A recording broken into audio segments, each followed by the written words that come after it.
नमस्कार, आप देख रहे हैं द वॉइस इंडिया न्यूज़। मैं नेहा द्विवेदी वाराणसी से। हम पहुंच चुके हैं एक निजी होटल में, जहां पे मिडिल ईस्ट का जो वार चल रहा है, उसके चलते लोगों में काफ़ी भ्रांतियां हैं कि कई व्यवसाय बंद हो गए हैं, होटल बंद हो गई है। होटल इंडस्ट्री में काफ़ी असर देखने को मिल रहा है। उन्हें कमर्शियल सिलेंडर नहीं मिल रहा है और कई होटलों में मेन्यू चेंज हो गए हैं।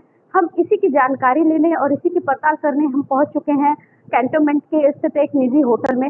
और होटल के हमारे साथ जीएम मौजूद हैं। हम उनसे बात करेंगे और जानेंगे कि होटल इंडस्ट्री में इस वॉर का कितना असर पड़ रहा है। अपना परिचय बताएं। नमस्कार, मैं रजिंद्र चौबे क्लस्टर जीएम हूँ यहाँ पे कोली होटल से। हमारे 3 होटल हैं वाराणसी में। इसके अलावा वाराणसी टूरिज्म गिल्ड में एग्जीक्यूटिव मेंबर हैं। इस वॉर का जो वॉर चल रही है हमारे, जिसका असर सभी देशों में पड़ रहा है और भारत देश में भी पड़ रहा है। गैस के लिए लोग काफी परेशान हैं। उसका होटल इंडस्ट्री में क्या असर पड़ रहा है? देखिए, मैं अगर पर्सनली बताऊँ तो अभी तक हमारे जितने भी होटल जाने वाले हैं उनमें से किसी को भी कोई प्रॉब्लम नहीं है। घर की बात अलग, घर पे भी सभी को मिल जा रहा है गैस। जहाँ पाइपलाइन है वहाँ तो कोई समस्या है ही नहीं। पाइपलाइन नहीं है वहाँ पे थोड़ी कमर्शियल की समस्या आई है, कमर्शियल गैस के लिए।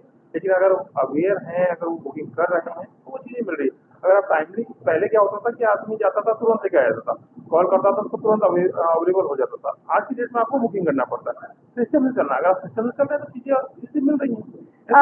जिस तरह से अफवाह हुई, काफी लंबी लाइनें गैस में देखने को मिली, फिर कमर्शियल में भी देखने को मिला कि कई होटल्स बंद हो गए, कई रेस्टोरेंट्स बंद हो गए, उनके वर्कर्स हटा दिए गए या मेन्यू चेंज कर दिया गया। तो आप लोग को क्या लगता है, इससे कहीं ना कहीं नुकसान हुआ है? नुकसान तो हुआ है, नो डाउट, ऐसी बात नहीं, नुकसान नहीं हुआ। लेकिन मैंने क्या कहा, सबसे पहली बात है अवेयरनेस की। आज मैं ही अगर अचानक से फोन करूंगा वेंडर को और कहूंगा मुझे सिलेंडर दे दो, वो नहीं दे पाएगा। क्योंकि पहले ये सिस्टम चलता था, लोग जाते थे तुरंत मिल जाता था। आज सिस्टम गवर्नमेंट ने ये कर दिया कि आप पहले बुकिंग करिए, बुकिंग करने के बाद आपको मिलेगा। तो वहीं पे फर्क पड़ा है, जिन्होंने अवेयरनेस नहीं रखी, सरकार की बातों को नहीं सुना, नहीं समझा और अपने आप को अंधेरे में रखा, उनको ही दिक्कत आई है। अदरवाइज अगर आप बुकिंग करके ले रहे हैं तो आपको दिक्कत नहीं आएगी। कुछ लोग बाहर से जो लोग आके यहाँ रहते हैं, जिनका कनेक्शन नहीं है, और उनको तो काफी संख्या का सामान पड़ा, उनके लिए भी फिलहाल आज ही एक रिपोर्ट आई है। हमने भी देखा कि उनके लिए सोचा जाएगा 20% राज्य में फिर से आपूर्ति की जाएगी, भरा जाएगा। तो क्या लगता है कि जो यहाँ से प्रवास कर रहे थे, अपने अपने गाँव में जा रहे थे, लोगों को अब रोजगार बंद हो रहा था कहीं ना कहीं, ठेला पटरी वालों का, तो क्या लगता है कि अब इससे कितना उन पर प्रभाव पड़ेगा? देखिएगा, 20% बढ़ा है तो डेफिनेटली इसका अच्छा प्रभाव पड़ेगा। लोगों को चीज़ें मिलेंगी और लोग बैक टू पवेलियन वापस आएंगे। वापस से रेस्टोरेंट, पटरी वगैरह जो है वापस से चलना स्टार्ट होगी। एक चीज़ तो और, इस जो ये लड़ाई हुई इसका एक इसको बेनिफिट भी कह सकते हैं या माइनस बेनिफिट ये रहेगा कि लोगों में अवेयरनेस बढ़ी, लोग कनेक्शन लेंगे।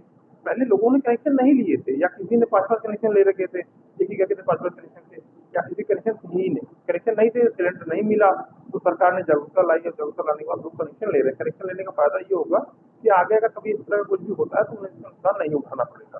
आगे कोई स्थिति समझ में नहीं आ रही कि कब तक वॉर चलेगा। और अगर गैस की आपूर्ति इसी तरह रही, क्योंकि ज़्यादा से ज़्यादा परसेंटेज जो है वो वहीं से आता है, वहीं से हमारे यहाँ एलपीजी और तेल आता है। तो क्या लगता है कि स्थिति आगे और गड़बड़ होने वाली है? मैम, अगर स्थिति आगे गड़बड़ होती है तो उसके पास हमारे पास में 2 ऑप्शन आते हैं। पहला ऑप्शन आता है इलेक्ट्रिक पे जाना, इलेक्ट्रिक सबसे बड़ा ऑप्शन आता है। हाँ, थोड़ा-सा ये इलेक्ट्रिक जो है वो इकोनॉमिकल ज़्यादा महँगा है, तो मेन्यूज़ पे फ़र्क पड़ेगा। अगर हम उसको करेंगे, इलेक्ट्रिक यूज़ करेंगे या हमारी जो कॉस्टिंग बढ़ेगी तो उसका फ़र्क मेन्यू पे आ जाएगा और लोग, आम लोग जो जनता है उसकी जेब पे जाएगा जाएगा। इसमें कोई दो राय नहीं है कि कोयला और जो इलेक्ट्रिक है उससे कॉस्टिंग बढ़ती है। लोगों को जिस तरह से लोग क्या कहते हैं, स्टोर करके रख रहे थे, हमें लगता है पैनिक हो रहे थे लोग वॉर के चलते। तो उस चक्कर में क्या गैस की जो आपूर्ति भंग हुई या कमी आई इसी चक्कर में? एकदम आई मैम। देखिए, अगर मेरा कंजप्शन 1 सिलेंडर का है, अगर मैं 5 सिलेंडर रिजर्व करके रख लूँगा तो वो तो हुआ ना, उससे तो कम है। अगर वो 5 लोगों के पास ज़्यादा ज़रूरतमंद के पास जाता तो पैनिक की स्थिति कम होती। ज़रूरत नहीं क्या होती। क्या क्या संदेश देना चाहते हैं आप? लोग जिस तरह से पैनिक हो रहे हैं तेल को लेके, तेल की भी आप देख सकते हैं, तेल का भी रेट बढ़ गया, जो आपका प्रीमियम तेल था। मैम देखिए, वॉर पे हमारा कोई कंट्रोल नहीं है जी। और किसी का भी कोई कंट्रोल नहीं है। अमेरिका एक ऐसी स्थिति में है, वो किसी की बात मानने को तैयार नहीं है। तो हमें पैनिक होने की बजाय अपनी चीज़ों को समझना चाहिए। इसमें चिल्लाने से कुछ नहीं हो सकता है या पैनिक होने से, क्योंकि ये स्थिति हमारे हाथ में नहीं है, ना हमारे प्रधानमंत्री के हाथ में है, ये विश्व की बात है। और इससे हम अकेले नहीं जूझ रहे हैं, हमसे भी गरीब गरीब बहुत सारे देश हैं। आप नेपाल को ले लीजिए, भूटान ले लीजिए, श्रीलंका ले लीजिए, पाकिस्तान ले लीजिए, हमसे बहुत सारी कंट्रीज हैं जो हमसे बहुत पीछे हैं। अगर वो सर्वाइव कर सकती है तो हम तो उससे ऊपर हैं, हम सर्वाइव कर सकते हैं आराम से। पैनिक होने की जरूरत नहीं है, बस अपनी जरूरतों को समझें और जो हम अनावश्यक चीजों को करते हैं उसे कंट्रोल करें। तो हमारे साथ जैसा कि इन्होंने बताया कि पैनिक होने की जरूरत नहीं है और सरकार जो है पूरा सपोर्ट कर रही है अपने देशवासियों के लिए और अपने देशवासियों की जो जरूरत है गैस की हो या तेल की उसकी पूर्ति करने के लिए वो पूरी कोशिश कर रही है। तो इसमें किसी का कोई दोष नहीं है, आप पैनिक मत होइए और अनावश्यक गैस का इस्तेमाल ना करें और उसको जरूरतमंदों तक पहुंचने दें। आगे की खबरों के साथ बने रहिए। वाराणसी से नेहा द्विवेदी की रिपोर्ट।